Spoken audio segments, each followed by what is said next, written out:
I've been a major beneficiary of silver, of the volatility and the cyclicality of silver, and the fact that most people who speculate in silver misunderstand the nature of that market. And understanding a little bit when most people don't understand very much at all is a huge competitive advantage. Silver is described as the poor man's gold. Which is to say, because of its lower unit cost, it's accessible to more people. It's sort of democratized gold.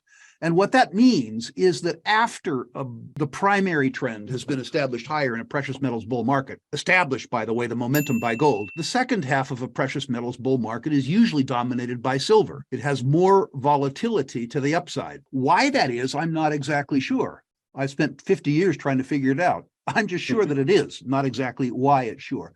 But let's look at a few reasons. And let's look at some of the things that we plan to cover in the Silver Investors Bootcamp. You go, first of all, to supply and demand, and both are very tough to understand with regards to silver. Much of the silver that's ever been mined is still supply.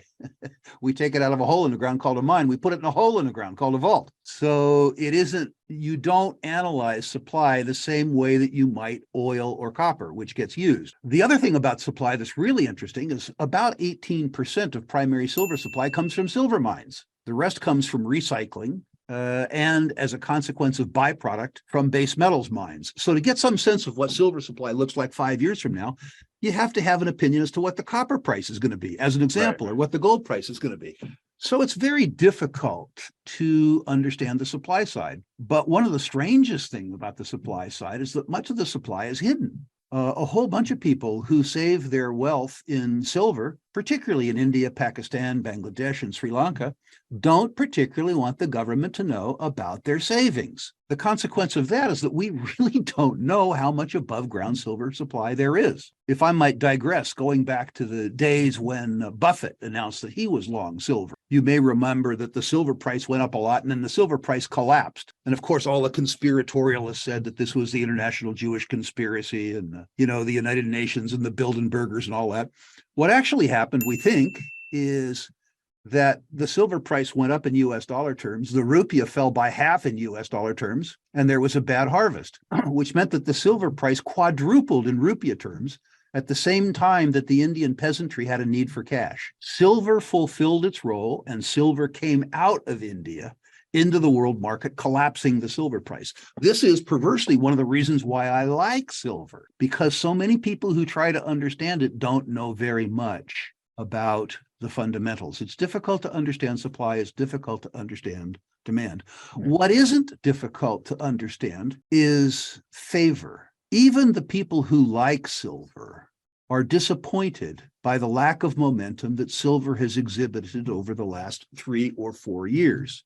In order to be a speculator, in order to buy low and sell high, you have to buy assets that are out of favor. And when I look back at history, when I look at where the silver price could go and where the silver equities prices could go, I have to say there's absolutely no premium built into the silver market, which is to say that I get both the narrative and the history for free. People are excited in the last 2 weeks because the silver price is up $2. $2. If you look back at a history of the silver price going back to 1970, you'll see that $2 is an irrelevancy. The silver price can gain or lose $2 in a week simply by inhaling and exhaling. The price of silver was $1.20, and in that market it peaked at $50. Okay, $50. Fast forward to the next silver market that I enjoyed with Quartermain and Beatty and all my sort of compatriots. The silver price had fallen to, I think it was $4. And it went from $4 to $50. Not as dramatic a bull market as the first one, but plenty good enough for me, thank you. If you look at a long-term chart of the silver price, what you see is that it rewards you infrequently, and it rewards you from bases where it has been despised.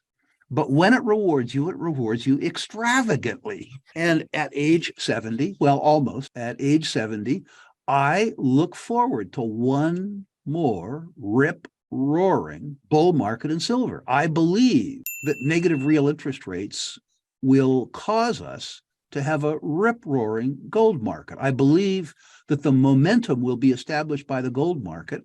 And I believe that the logical conclusion about that, based on history, is that towards the middle and end of that bull market, that silver will outperform gold. But the most dramatic response will, of course, be in the silver equities. The population of silver equities, including the pretenders even, the guys that have silver as a component in the name of a share certificate, but inconveniently don't have any silver. The market capitalization, the combined market capitalization of all the silver companies in the world is infinitesimal, even compared to the gold market. But my friend Doug Casey points out, when the generalist investor gets attracted to the silver narrative, happened 4 times in my life, the amount of money that flows into the silver equity can't be contained by the market caps. They go crazy.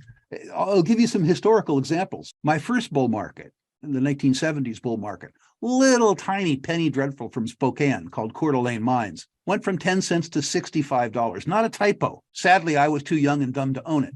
The next time through, however, 2 that come especially to mind because I was involved in them. Silver Standard went from 72 cents to $45. Pan American from 50 cents to something over $40.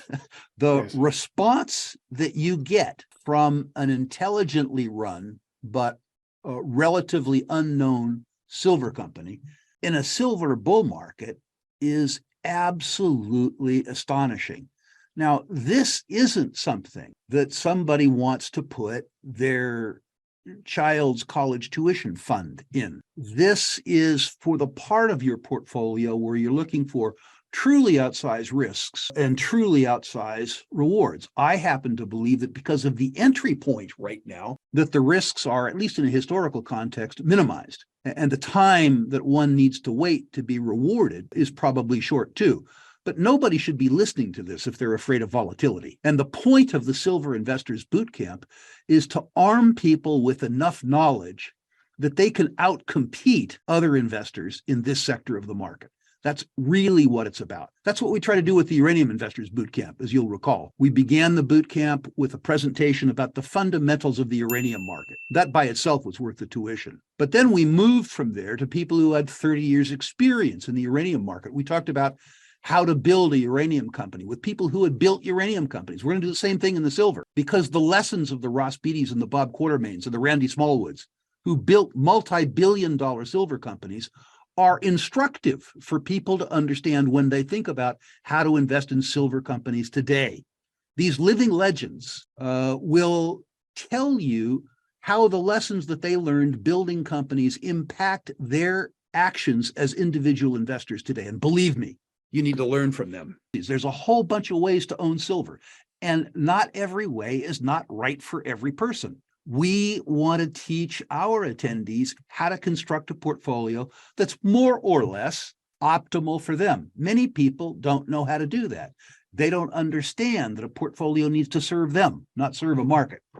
And we hope to help them.